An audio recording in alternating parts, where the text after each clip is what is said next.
અમદાવાદ મિત્ર ન્યૂઝની ટોપ 10 ખબરોમાં આપનું હાર્દિક સ્વાગત છે। લોખંડ અને સ્ક્રેપનો ધંધો કરતા વેપારીઓમાં ફફડાટ। વેપારીઓએ મોટા પ્રમાણમાં બિલ વગર માલની ખરીદી અને વેચાણ કર્યા હોવાનું સામે આવી રહ્યું છે। તપાસમાં 10 પેઢીઓ સાથે સંકળાયેલ અન્ય વેપારીઓની પેઢીઓ સુધી તપાસનો દોર લંબાય તેવી શક્યતા હોવાનું અધિકારીઓ જણાવી રહ્યા છે। જીએસટીના દરોડાને લઈને વેપારીઓમાં ભય અને ફફડાટ ફેલાઈ જવા પામ્યો છે। ઇન્કમટેક્સ બાદ હવે સેન્ટ્રલ જીએસટીના અધિકારીઓએ અમદાવાદના વેપારીઓ પર દરોડા પાડીને તબાહી બોલાવી છે। મુખ્યમંત્રીએ ગિરનાર તીર્થધામની મુલાકાત લીધી। માણસાના શ્રી ગિરનાર તીર્થધામ માણિકપુર ગામ ખાતે આજીવન અયંબિલ તપની પ્રતિજ્ઞા લેનાર આચાર્ય હેમવલ્લભ સુરેશ્વરજી મસાના દર્શન વંદન કરવા માટે મુખ્યમંત્રી ભૂપેન્દ્ર પટેલ પધાર્યા હતા। આચાર્ય ભગવંતની તપસ્યાની અને સંયમ જીવન વિશે માહિતી મળતા મુખ્યમંત્રીએ આચાર્ય ભગવંતના દર્શન કરવાની ઈચ્છા વ્યક્ત કરી હતી। એમસીના ફાયર એસ્ટેટ વિભાગની કાર્યવાહી। અમદાવાદ મ્યુનિસિપલ કોર્પોરેશન દ્વારા ફાયર બ્રિગેડ અને એસ્ટેટ વિભાગની સંયુક્ત ટીમો બનાવી શહેરમાં તમામ એકમોમાં ચેકિંગ શરૂ કરવામાં આવી રહ્યું છે। ત્યારે ગુરુવારે સવારથી ટીમો દ્વારા વિવિધ શાળા કોલેજોની જગ્યાઓ પર તપાસ કરી રહી છે। ત્યારે બીયુ પરમિશન અને ફાયર એનઓસીને લઈને કુલ 78થી વધુ મિલકતોને સીલ મારવામાં આવી છે।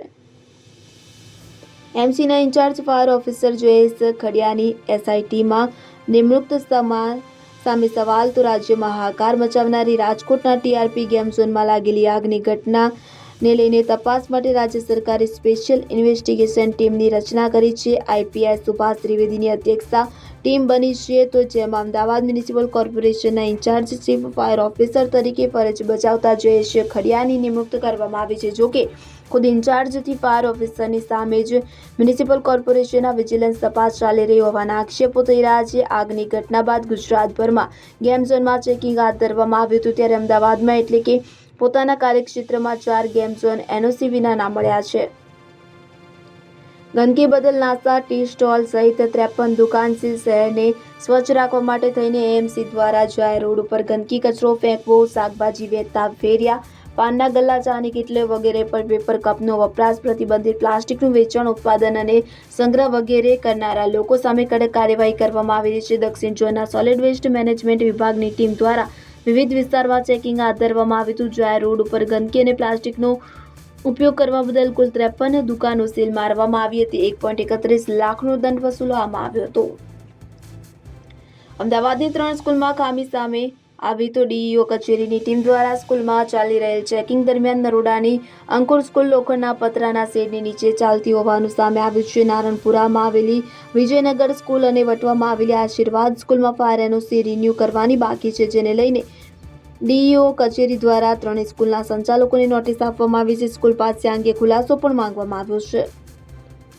વૃક્ષો કાપનાર એજન્સીઓને 1 કરોડનો દંડ। અમદાવાદ મ્યુનિસિપલ કોર્પોરેશન દ્વારા શહેરમાં એક તરફ 30 લાખથી વધુ વૃક્ષો વાવવા માટેના પ્રયાસ કરવામાં આવી રહ્યા છે। શહેરના વિવિધ સ્થળો ઉપર ગાર્ડન વિભાગ દ્વારા વૃક્ષો વાવવાની તૈયારી શરૂ કરી દેવામાં આવી છે, પરંતુ રોડ ઉપર વચ્ચેના ભાગો ડિવાઈડર ઉપર લાગેલા વૃક્ષો જાહેર ખબર એજન્સી દ્વારા કાપી નાખવામાં આવતા હોવાનું સામે આવ્યું છે, જેને લઈને મ્યુનિસિપલ કોર્પોરેશનના એસ્ટેટ વિભાગ દ્વારા 2 એજન્સીઓને 50-50 લાખ મળીને 1 કરોડનો દંડ કરવામાં આવ્યો છે। એજન્સીએ એસજી હાઈવે, ચાંદખેડા, ગોતા અને વાડજ વિસ્તારમાં કુલ 536 વૃક્ષ કાપી નાખવામાં આવ્યા હતા। અમદાવાદની તમામ શાળાની સ્કૂલ, રિક્ષા, વાન અને બસમાં ફાયર સેફટીના સાધનોની તપાસ થશે। આ ઉપરાંત જે સ્થળો પર ફાયર સેફટીના સાધનો નથી તે શાળાઓ અને ગેમ ઝોનને નોટિસ પાઠવવામાં આવી છે। ત્યારે શાળા અને કોલેજમાં સૌથી વધુ પ્રમાણમાં બાળકોના જીવનું જોખમ રહે છે, કારણ કે કોલેજમાં વિદ્યાર્થીઓ સૌથી વધુ સમય વિતાવતા હોય છે। ટ્રાન્સપોર્ટ વિભાગ દ્વારા આરટીઓ કચેરીઓને પરિપત્ર કરવામાં આવ્યો છે। અમદાવાદમાં અસામાજિક તત્વોનો ત્રાસ વધ્યો। શહેરમાં લોકો પતરાના ઘર પાસે પણ સલામત ન હોય તેવી ઘટના અમદાવાદમાં બની છે। લોકોમાં લુખ્ખા તત્વોને લઈને ડર વધી રહ્યો છે। ત્યારે વેજલપુર વિસ્તારમાં બાપ દીકરો પોતાના મકાન પાસે બેઠા હતા, ત્યારે કોઈ અજાણ્યા શખ્સોએ પહેલા કાચની ખાલી બોટલ નાખી હતી, ત્યારબાદ છૂટા પથ્થર ફેંકવામાં આવતા જ ફરિયાદીને ઈજા પહોંચી હતી। ડરના માર્યા ફરિયાદીએ પોલીસને ફોન કર્યો હતો, ત્યારબાદ વેજલપુર પોલીસ સ્ટેશનમાં અજાણ્યા શખ્સો સામે ફરિયાદ નોંધવામાં આવી।